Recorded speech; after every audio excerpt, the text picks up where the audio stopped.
ambitious, too radical, too few to make a difference. Well, there's more than 1,000 of us here today.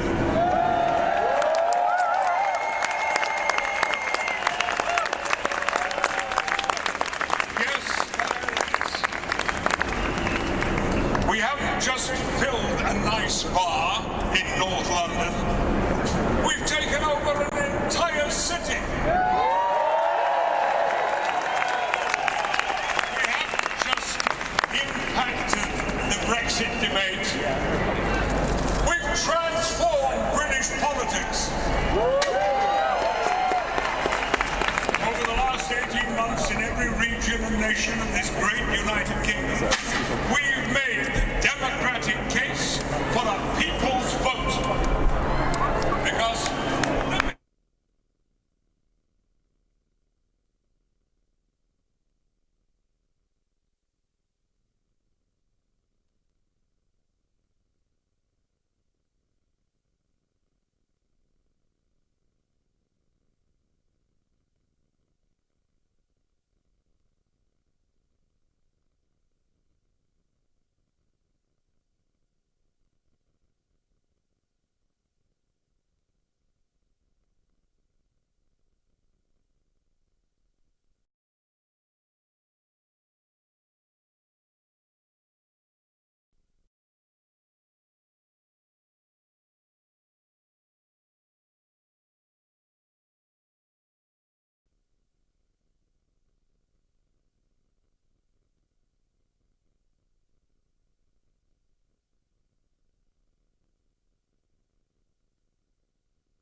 final say. It may be the largest people's demonstration ever.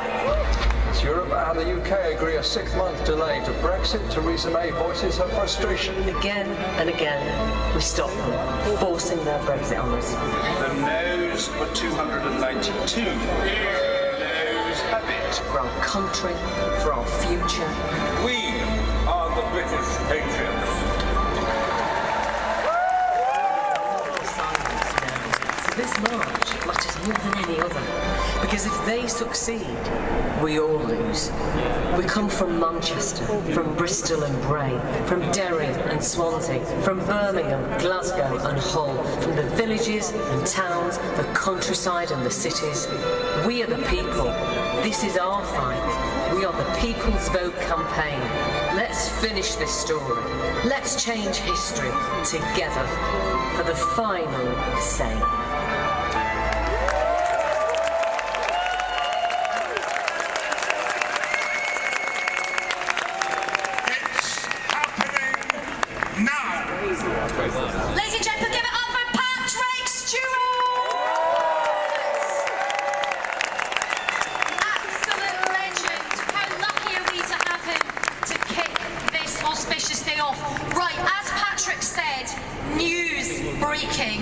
The vote is about to happen on that critical Oliver Letwin amendment.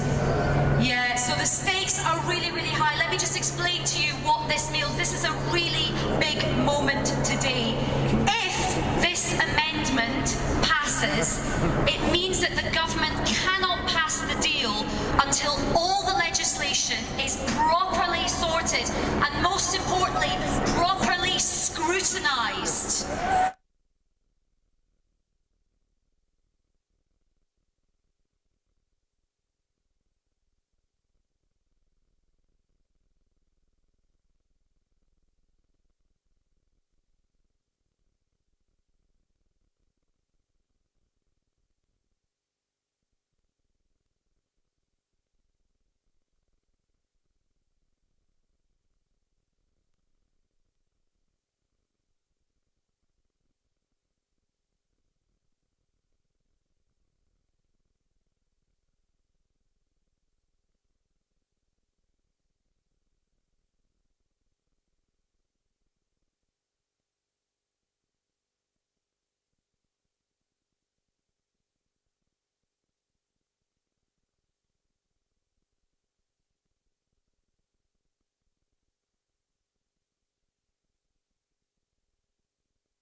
Thinking about backing this deal, will think, well, actually, I've got more time now to really look at all the potential pros and cons, which is exactly what I think number 10 didn't want.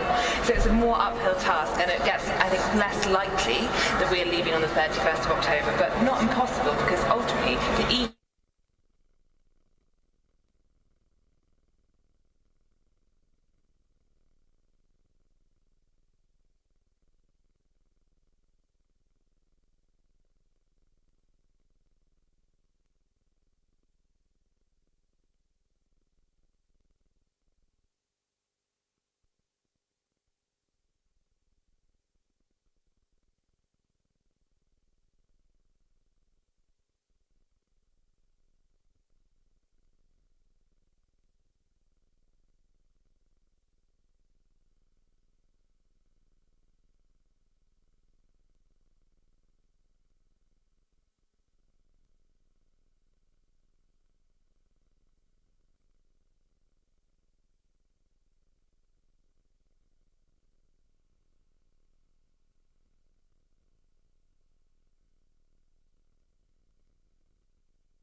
good day?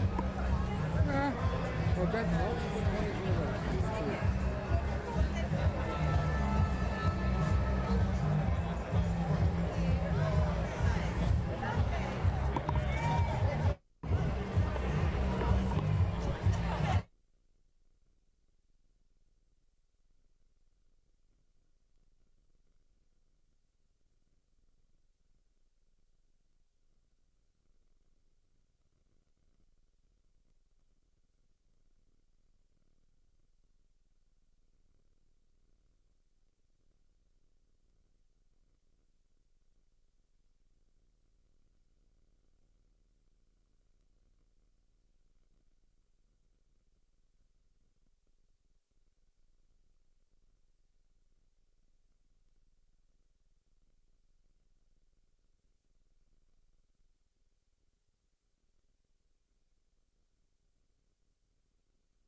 just say this.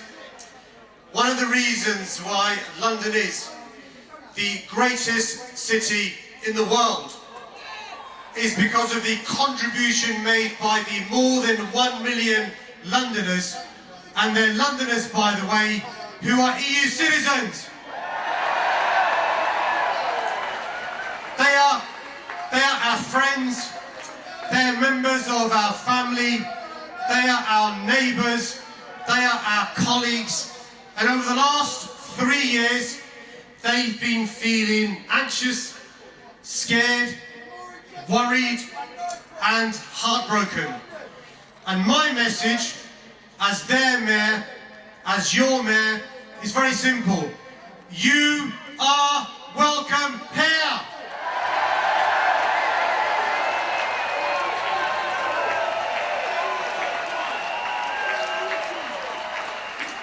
And I want you to look around. Look around. This is what democracy looks like. Have a look. Have a look at the Supreme Court of Justice, where fearless and independent judges sit. That's what democracy looks like. You know, look at our Parliament. Look at our Parliament, where we have brave members of Parliament standing up to a mighty executive. That's what democracy looks like. And you know, we are here to defend our democracy. Don't let anybody tell you otherwise. And I tell you this, when I was growing up in the 1980s, I'm not sure if I'd have believed that I'd be sharing a platform with Michael Heseltine, or that I'd be proud to share a platform with Michael Heseltine. Because you know what? This is a matter of national interest. We put aside personal interest and we put aside political interest. And you know what? I'm also proud to be sharing a platform with politicians from the Liberal Democrats, with politicians from the Green Party, from the Women's Equality Party, from the SNP, from Plaid Cymru, from Independents. Because you know what? We put aside our party political differences, we put aside the diversity of our political views, because we are united. We are united in believing every form of Brexit is worse than remaining in the EU. We're united in believing that we should trust the British public. And you know what?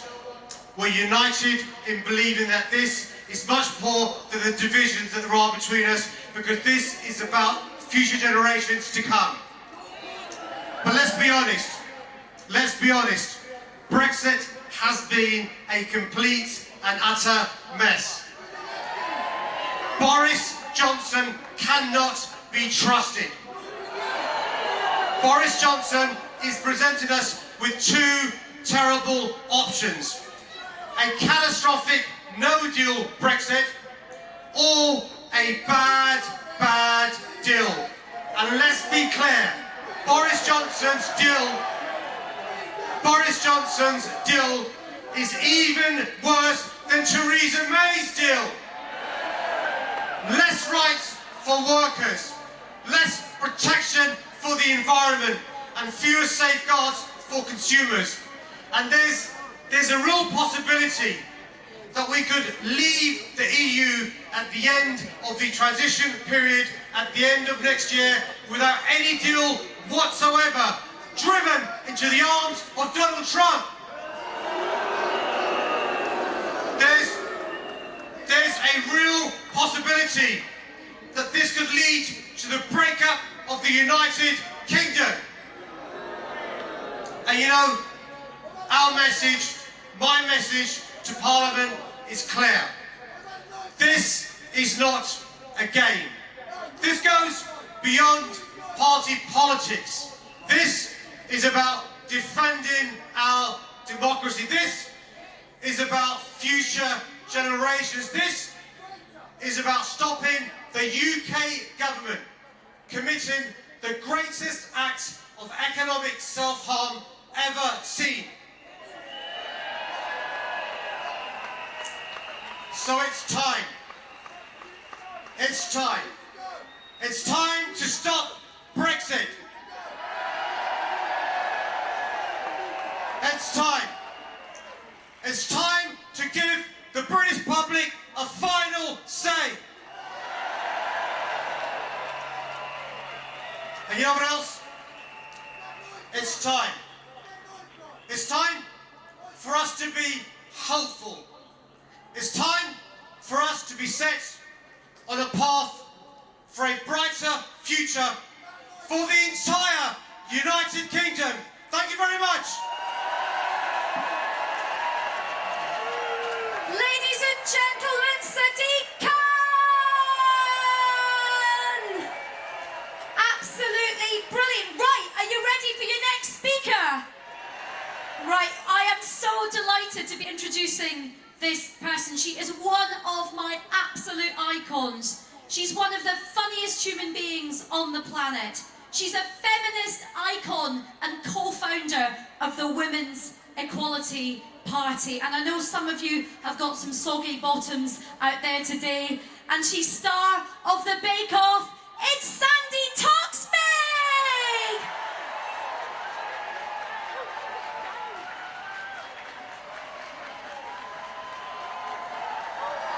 Hello! Look at all you wonderful people!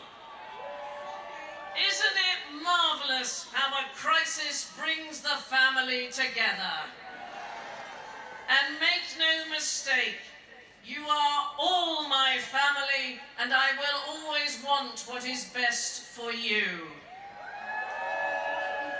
In 2016, a lying, law-breaking buffoon of a second-hand car salesman called Boris sold my family a car. He got it from the Nigel garage and told us it would be marvellous. It would be fast and safe, and our lives would be better. We were not allowed to see the car, let alone test drive it. And most certainly the needs of the women and kids in the family were not considered. And now, 3 years later, the car has finally arrived. It turns out it's not at all the vehicle we had imagined. It is slow. It is almost certainly unsafe. One passenger in it will have no door to protect them. Yet the whole family is supposed to get in it and drive off into the sunset without being allowed to check the thing over. When we were sold Brexit, no one told us what it would actually be like. No one mentioned the threatening of the rationing of food and medicine. Nobody worried that the economic insecurity which lies ahead once again disproportionately affects women, children and the vulnerable. No one told us it would destroy workers' rights and even the very union of our nation. There has been some arguing in the family because none of us have been here before. So we need to take a breath. We need to consider not an idea, but a reality. Not a slogan, but the truth. I am not buying a car which puts my family in danger.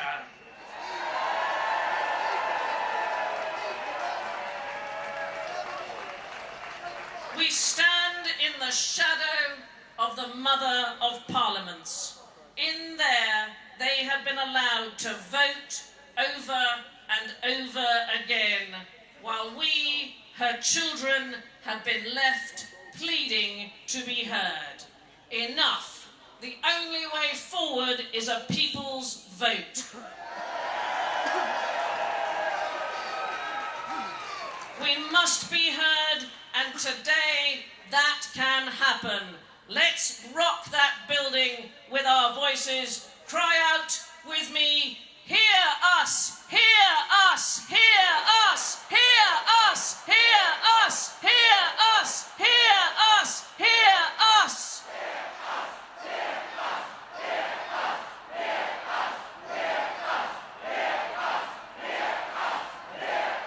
I love you all. Let's have a look and hear from someone else who wants to be heard.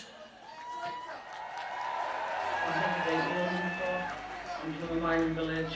I'm a mum of 4. I'm going to London on Saturday for the first time ever to march for a final say on Brexit. Lots of people around here voted for Brexit. They thought they were going to get more control, more opportunities, more money for the NHS.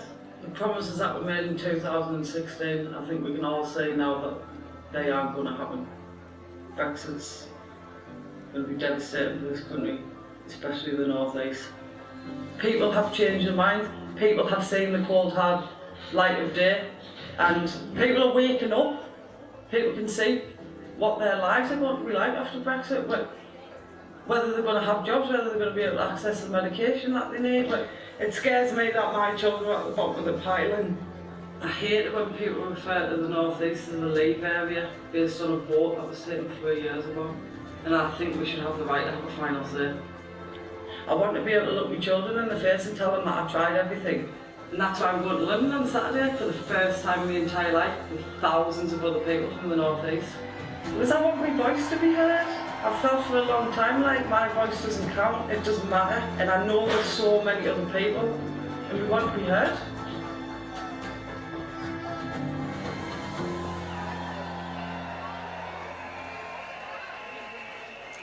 And now we welcome to the stage 4 speakers representing all 4 of our fabulous nations. From England, Susan Martin. From Wales, Silas Jones. From Scotland, Vanessa Glynn. From Northern Ireland, Tara Connolly.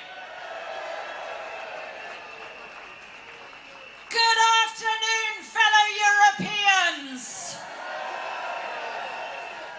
I represent the European movement in Scotland.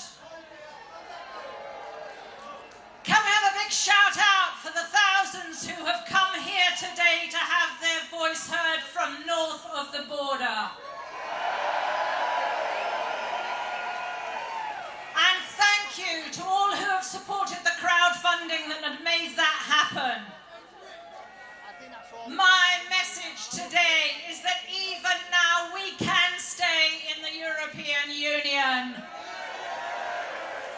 Leave is not the settled will of the British people. It is not the will of today's electorate. It is not sustainable. The majority want a final say, and that is what we are going to have. Do you hear us, Parliament? Johnson's blind check Brexit must not pass, and we the people will not have it imposed upon us. We do not consent to lose our European rights, our citizenship and our freedom of movement. We do not consent to a low regulation economy which enriches the few at the expense of our working conditions, our environmental protections and our consumer rights. We do not consent, and Scotland voted 62% to remain. And our determination to be a member of the EU grows every day.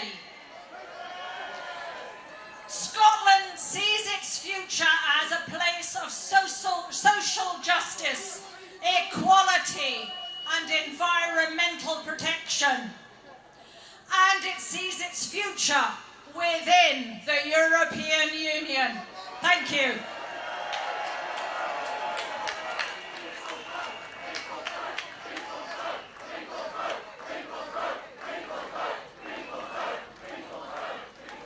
On behalf of all the grassroots groups in England, I can honestly say we've had a roller coaster ride. We have shared tears, laughter, and quite a few expletives. But we've stood together and we've helped each other through at times when the despair could have been overwhelming.